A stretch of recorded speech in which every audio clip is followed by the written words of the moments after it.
Viral keluarga besar asyik makan di halaman rumah dilempar tetangga, diduga gegara berisik. Viral keluarga besar tengah asyik makan di halaman rumah tiba-tiba dilempar tetangga.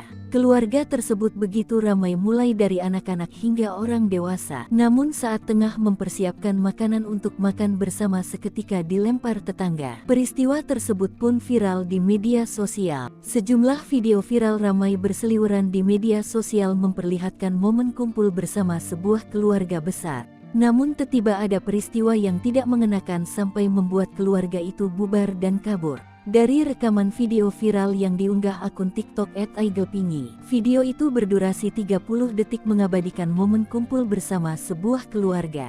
Awalnya dari rekaman video itu, semua nampak baik-baik saja. Para keluarga besar duduk santai di halaman rumah. Daun pisang dibentangkan menjadi alas tempat makan para keluarga. Tua muda nampak bahagia bersiap menyantap makanan. Sesekali mereka melihat kamera dan tersenyum. Namun tiba-tiba, terdengar suara seseorang berteriak diduga tetangga. Akun tersebut menyebut jika keluarganya dilempari tetangganya. Sampai pada akhirnya, keluarga itu nampak kebingungan. Mereka pun satu persatu lari menjauh karena takut. Dilempar sendal sama ork stres gegara berisik, tulis keterangan unggahan akun TikTok @aigelpingi beberapa hari lalu, Rabu tanggal 17 April tahun 2024. Seorang netizen bertanya apakah keluarga itu melanjutkan makan yang telah disiapkan. Jawaban sang pemilik video viral pun adalah tetap melanjutkan makan. Peristiwa ini pun menyita perhatian netizen.